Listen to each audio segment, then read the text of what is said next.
হরিশ মঙ্গলচণ্ডীর ব্রত কথা। এক দেশে এক বামুনি আর এক গয়ালিনী বাস করত। জোরে পড় কিন্তু আসতে পড়। তাদের দুজনে বড় ভাব। বামুনি বৈশাখ মাসের মঙ্গলবারে হরিশ মঙ্গলচণ্ডীর ব্রত করত। গয়ালিনী একদিন বামুনিকে জিজ্ঞেস করলো, আচ্ছা সই, হরিশ মঙ্গলচণ্ডীর ব্রত করলে কি হয়? বামুনি বলল, এই ব্রত করলে মনে কখনো দুঃখ থাকে না, চিরটা কাল দেশে খেলে কাটিয়ে দেওয়া যায়। গয়ালিনী ভাবলো, এ তো বড় ভালো ব্রত। সে বলল, আমি এই ব্রত করব। বামুনি বলল, এ ভাই বড় শক্ত ব্রত, তুমি পারবে না। গয়ালিনী বলল, হোক শক্ত, আমি করবই, তুমি আমাকে শিখিয়ে দাও। গয়ালিনী কিছুতেই ছাড়বে না। বামুনি কি করে, তাকে ব্রতের নিয়ম কানুন সব শিখিয়ে দিল। গয়ালিনী খুব ভক্তির সঙ্গে ব্রত শুরু করে দিল। দুই একবার ব্রত করতেই মা মঙ্গলচণ্ডী গয়ালিনীর নিষ্ঠা আর ভক্তি দেখে ভারী খুশি হলেন এবং গয়ালিনীকে তিনি অনেক ধন সম্পদ পাইয়ে দিলেন।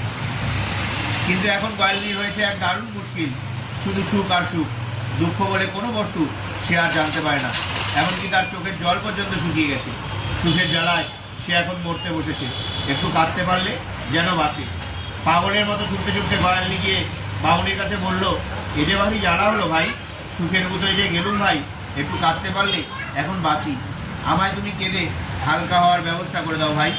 বামুনি বলল, তখনই তোমাকে বলেছিলুম এ ভাই ভারী শক্তব্রত, তুমি শুনলে না, এখন আমি কি করব? গয়ালিনী বলল, যাই হোক, একটা উপায় বাতলে দাও, একটু কেঁদে আমি গাগত জুড়োই, এমন সুখে আমার কাজ নেই। তখন বামুনি বলল, এক কাজ করো, ওই যে বেনাদের লাউ গাছটা দেখছো, ওটা কেটে নিয়ে যাও। গয়ালিনী বলল, কেটে নিয়ে গেলে কি হবে?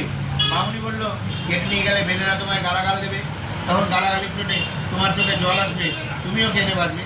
গয়ালিনী ভাবলো যুক্তিটা মন্দ নয়, কিন্তু ফল হলো বিপরীত। গয়ালিনী গাছে হাত দিতেই গাছটা আরও পুষ্ট ও ঝাঁকড়া হয়ে উঠল।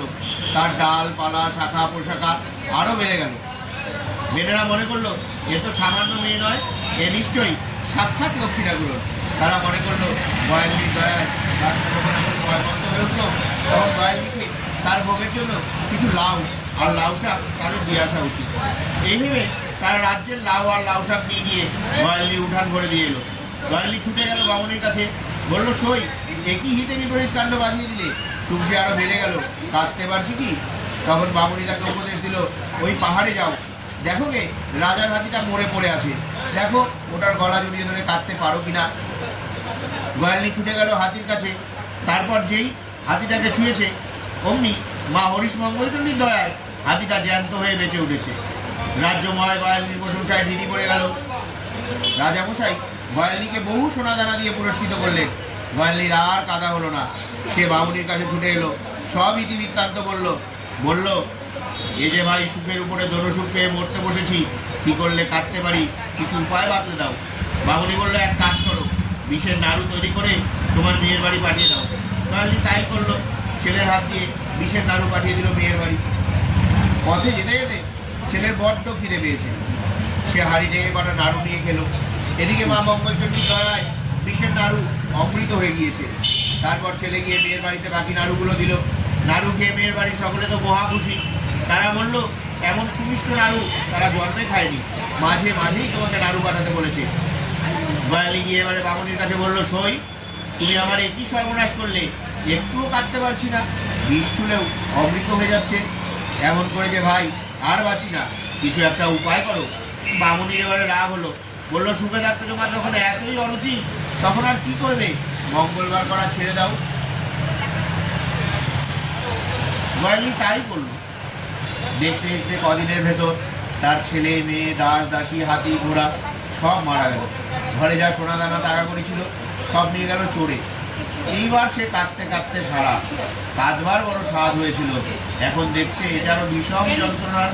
কাঁদতে কাঁদতে সে বামুনির কাছে বলছিল, ভাই সর্বোচ্চ গেছে, আর যে কাঁদতে পারছি না, আমাকে বাঁচাও। বামুনি বলল, মরাগুলোকে পুড়িও না, কী করবো তাহলে? তুমি আবার হরিশ মঙ্গলচণ্ডীর ব্রত শুরু করো, সব ফিরে পাবে। গয়ালিনী আবার ভক্তি ভরে ব্রত শুরু করলো।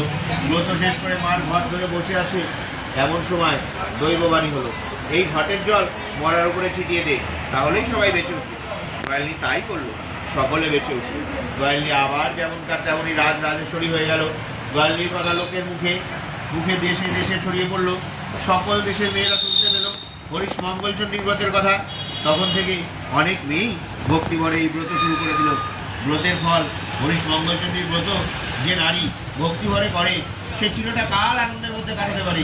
দুঃখ তার কাছ থেকে শত শত হাত দিয়ে অবস্থান করে, কখনোই তাকে চোখের জল বেঁধতে হয় না। এই ব্রত কথা যে বলে এবং যে শোনে তাদের দুজনকেই অমঙ্গল ছুতে পারে না।